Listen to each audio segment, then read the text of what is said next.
آیا جاتا، اور ہم ایک بھائی کی حیثیت سے آپ سے گزارش کرتے ہیں کہ اپنے معاشرے کی اسی روایت کا احترام کرتے ہوئے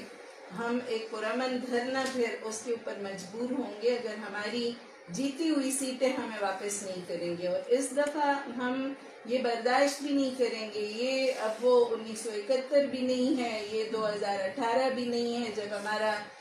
لوگ ہم سے پوچھتے لوگ جماعت اسلامی کو ووٹ کیوں نہیں دیتے۔ میں کہتی ہوں ایک طرح سے اچھا بھی ہو گیا کہ پورے ملک کو یہ پتہ چل گیا کہ ہمارے ووٹ کدھر جاتے ہیں اور وہ ہم سے چوری کر لیے جاتے ہیں۔ لیکن اس دفعہ ہم نے بھی یہ تہیہ کر رکھا ہے کہ اس دفعہ مائیں بہنیں بیٹیاں بھی اپنے بھائیوں اور باپوں اور شوہروں کے ساتھ ادھر سڑکوں پر نکلیں گی، اور یہ استعماری طاقتیں چاہتی ہیں کہ اس ملک میں اس طرح کی بدامنی ہو اور انارکی پھیلے، تو ہم ان کی یہ